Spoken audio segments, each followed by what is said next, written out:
வாழைப்பூல செய்த கோலா உருண்டை ரெடி ஆயிட்டு. இப்போ இது எவ்வளோ சாஃப்டா எவ்வளோ கிறிஸ்பியா வந்திருக்கு நான் காட்டுறேன் பாருங்க. அழகா பெர்ஃபெக்டா இருக்கு பாருங்க. ரொம்ப டேஸ்டியான ஒரு ஸ்நாக் இது. வீட்டில் நீங்கள் கண்டிப்பாக ட்ரை பண்ணி பாருங்கள், உங்களுக்கு பிடிக்கும். அஸ்ஸலாமு அலைக்கும். ஹாய் ஃப்ரெண்ட்ஸ், இன்றைக்கி நான் உங்களுக்கு வாழைப்பூல கோலா உருண்டை செஞ்சு காட்ட போகிறேன்.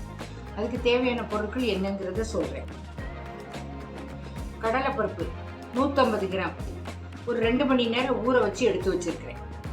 வாழைப்பூ நம்ம க்ளீன் பண்ணி சுத்தம் பண்ணி மோர் தண்ணியில் போட்டு வச்சுருக்கேன், கட் பண்ணி எடுத்து வச்சுருக்கேன். இது ஒரு சின்ன துண்டு இஞ்சி, ஒரு 6 பல் பூண்டு, கொஞ்சம் சின்ன வெங்காயம், ஒரு 10-15 சின்ன வெங்காயம், ஒரு சின்ன 2 துண்டு பட்டை, ஒரு 3 கிராம், ஒரு சின்னதாக 3 ஏலக்காய், ஒரு 6 வத்தல் காஞ்ச மிளகாய் பாருங்கள், 1 ஸ்பூன் பெருஞ்சீரகம் எடுத்திருக்கேன், 1 ஸ்பூன் ஜீரகம் எடுத்திருக்கேன், 1/2 ஸ்பூன் மிளகு எடுத்திருக்கேன், தேவையான உப்பு.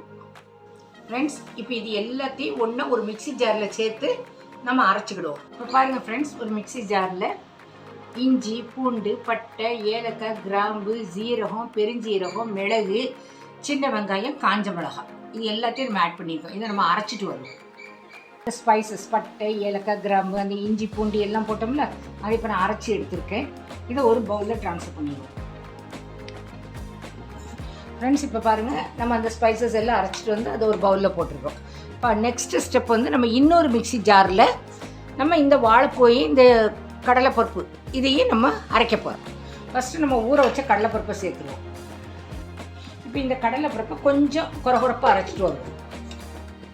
ஃப்ரெண்ட்ஸ், இப்போ பாருங்கள், நம்ம ஒரு சொட்டு தண்ணி சேர்க்காம நம்ம எடுத்து அரைச்சிட்டு வந்திருக்கிற கடலைப்பருப்பு. இப்போ நம்ம இந்த கடலைப்பருப்பு நம்ம தண்ணி ஊற்றாமல் அரைச்சிருக்கோம்ல, இதை நம்ம ஏற்கனவே அரைச்சி வச்சுருக்க இந்த ஸ்பைசஸ் மசாலாவோடு ஆட் பண்ணிடுவோம்.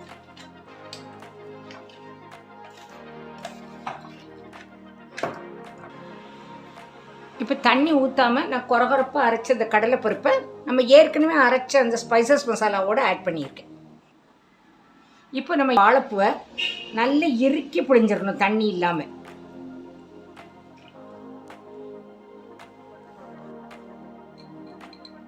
இப்போ இந்த வாழைப்பூ கட் பண்ணி எடுத்து வச்சோம்ல, இந்த வாழைப்பூவையும் தண்ணி ஊற்றாமல் குறகுறப்பாக அரைச்சி எடுத்துகிட்டு வருவோம்.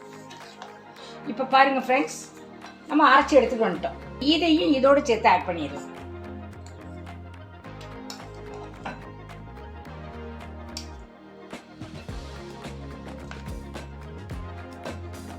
ஃப்ரெண்ட்ஸ், இங்கே பாருங்கள், இல்லை நம்ம அரைச்ச அந்த மசாலா, கடலைப்பருப்பு, வாழைப்பூ, இது எதுவுமே தண்ணி ஊற்றாமல் தான் நம்ம அரைச்சி சேர்த்துருக்கோம். இப்போ இந்த ஸ்டேஜில் உங்களுக்கு தேவைப்பட்டால் மஞ்சத்தூள் போட்டுக்கலாம், அது உங்கள் விருப்பம்தான்.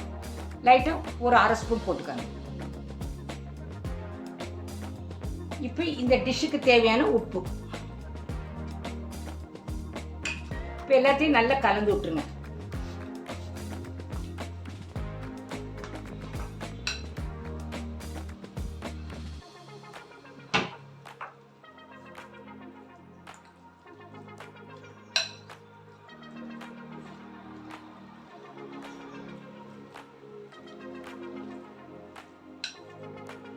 ஃப்ரெண்ட்ஸ், இங்கே பாருங்கள், நம்ம இப்போ எல்லாம் கலந்து வச்சாச்சு. இனிமே இதை நம்ம சின்ன உருண்டைகளாக பிடிச்சி ஒரு பிளேட்டில் வச்சுக்குவோம். இங்கே பாருங்கள், இப்போ நான் அரைச்சி வச்ச எல்லாத்தையும் உருண்டை பிடிச்சி வச்சுருக்கேன். இப்போ ஒரு கடாயில் எண்ணெயை ஊற்றி நான் பொரிச்சு காட்டேன். இங்கே பாருங்கள், ஒரு இரும்பு கடாய் வச்சு அதில் எண்ணெய் ஊற்றியிருக்கேன். எண்ணெய் காஞ்சிட்டு இப்போ நம்ம இதில் ஒவ்வொரு உருண்டையாக போட்டு வைப்போம்.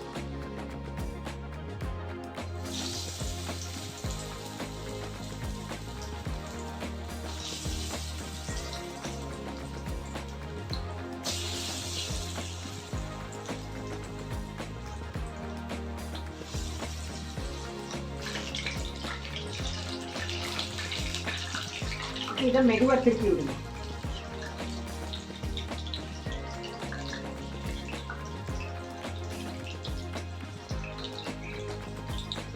ஃப்ளேம் ரொம்ப கூட்டிடாதீங்க, ஏன்னா மேலே வெந்த மாதிரி இருக்கும், உள்ளே வந்து வேகாது, மேலே கரிஞ்சிடும், உள்ளே வேகாது. இல்லை, ஃப்ளேம் மீடியமாகவே இருக்கட்டும்.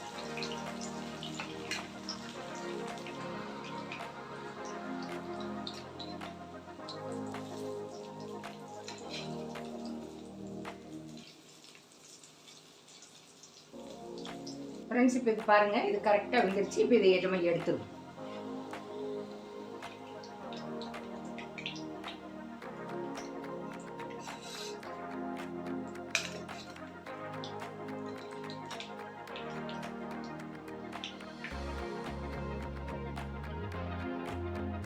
ஃப்ரெண்ட்ஸ் இப்போ பாருங்கள், நம்ம வாழைப்பூ கோலா உருண்டை ரெடி ஆகிடும். நான்வெஜ் பிரியர்களாக இருந்தால் நீங்கள் மட்டனோ சிக்கனோ நல்ல ஃபைனாக கொத்தி வாங்கி அதில் பண்ணலாம். பட் நான் இதில் வாழைப்பூவில் செஞ்சுருக்கேன். வாழைப்பூவில் வந்து ரொம்ப எல்லா வகையிலையும் நான் சொன்ன மாதிரி நிறைய ஹெல்த் பெனிஃபிட்ஸ் இருக்கிறதுனால இன்றைக்கி வாழைப்பூவில் ஒரு டிஃப்ரெண்ட்டாக செஞ்சுருக்கேன். இதையே நீங்கள் இப்படி உங்களுக்கு டீப் ஃப்ரை பண்ண வேண்டாம் நீங்கள் நினச்சிங்கன்னா இதை வடை மாதிரி தட்டி ஷாலோ ஃப்ரை மாதிரி கூட பண்ணிக்கலாம். அது ஒரு டேஸ்ட்டாக தான் இருக்கும். எந்த டேஸ்ட்டில் எந்த டிஃப்ரெண்ட்டும் இருக்காது. ஏன்னா ஷேப்ஸில் தான் கொஞ்சம் இதாக இருக்கும். பாருங்கள், இது எவ்வளோ நல்லா பர்ஃபெக்டாக வந்திருக்குன்னு. இதை நீங்கள் வீட்டில் ட்ரை பண்ணி செஞ்சு பாருங்கள். இது எவ்வளோ சாஃப்டாக எவ்வளோ கிறிஸ்பியாக வந்திருக்குன்னு நான் காட்டுறேன். இங்கே பாருங்கள், எவ்வளோ அழகாக பர்ஃபெக்டாக இருக்கு பாருங்கள். ரொம்ப டேஸ்டியான ஒரு ஸ்நாக் இது. வீட்டில் நீங்கள் கண்டிப்பாக ட்ரை பண்ணி பாருங்கள், உங்களுக்கு பிடிக்கும். ஃப்ரெண்ட்ஸ், இது மத்தியான லஞ்சுக்கு நம்ம சாம்பார் சாதம், ரசம் சாதம், தயிர் சாதம் இதுக்கு சைட் டிஷ்ஷாகவும் எடுத்துக்கலாம். ஈவினிங் ஸ்நாக்காகவும் இதை எடுத்துக்கலாம். வீட்டில் செய்கிறதுனால நல்ல ஹெல்த்தியாக இருக்கும். நல்ல ஒரு டேஸ்டான ஒரு டிஷ் இது. கண்டிப்பாக ட்ரை பண்ணி பாருங்கள். உங்கள் ஃபீட்பேக்கை கமெண்ட்டில் கொடுங்க. தேங்க்ஸ் ஃபார் வாட்சிங் மை சேனல்.